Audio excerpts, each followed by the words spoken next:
tahun perkawinan kami, saya jujur di hadapan Tuhan. Ketika istri saya tidur, saya bilang sama Tuhan, Tuhan ujilah saya, tilik hatiku paling dalam, gak ada yang tersembunyi di hadapan Engkau. Sedikit pun aku gak niat cerai sama nih orang, sedikit pun aku gak niat ganti. Tapi Tuhan jujur, aku gak mampu melanjutkan perkawinan ini Tuhan.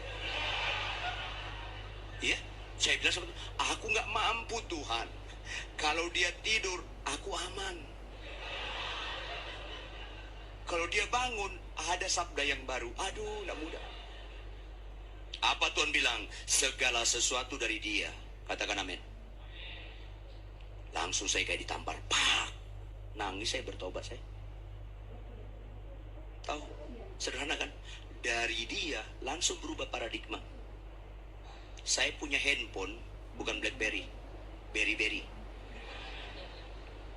Ini handphone sudah tua banget. Saya pernah tanya kepada penjual handphone bekas, kebetulan dia pernah saya bimbing. Saya bilang gini, kalau saya jual ini berapa? Apa dia bilang? Buang aja Pak Pendeta. Buang? Lu kebangetan. Halus dikit lah. Iya buang aja. Kenapa sih lu kasar banget gitu? Iya Pak Pendeta, Bapak kasih pun saya nggak mau. Kenapa? Kalau saya letakkan di etalase toko saya, sampai kedatangan Tuhan Yesus yang kedua kali pun nggak ada yang beli. Nyempitin Pak Pendeta. Jujur dia. Tapi ini misal. Misalnya, saya bilang, tahu nggak lu dari siapa nih? Emang dari siapa?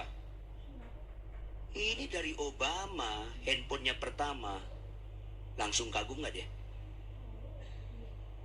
Handphonenya berubah nggak? Enggak. Hanya kata dari. Orang mau nggak beli ini 5 juta? Pasti mau. Karena hanya kata dari Obama. Halo Bapak Ibu, cerdaslah. Siapapun suamimu, siapapun istrimu, dari Tuhan. Ya. Langsung saya nangis meraung-raung kayak anak kecil. Ampuni saya Tuhan, ampuni saya Tuhan. Saya sekolah teologi tinggi-tinggi, saya dosen teologi. Tapi kenapa aku bodoh Tuhan? Ampuni aku Tuhan. Bertobat saya. Hanya kata dari.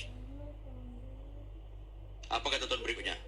Kalau dari saya, dari dia, harus di follow up oleh dia.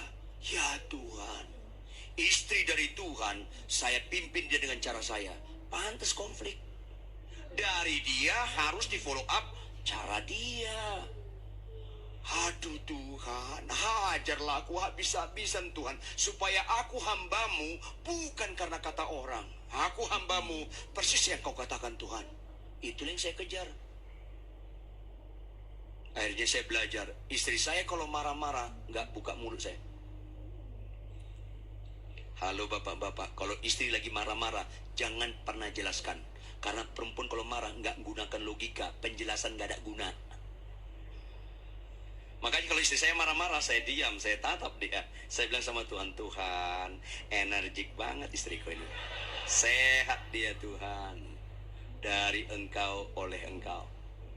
Supaya kepada Engkau bagimulah kemuliaan sampai selama-lamanya. Marah lagi dia, marah lagi. Saya bilang, Tuhan, cocok banget aku sama dia ini Tuhan. Sungguh aku gak salah pilih Tuhan. Kau kirimkan ini menjadi pahat yang tajam untuk mengukir saya. Lanjutkan Tuhan.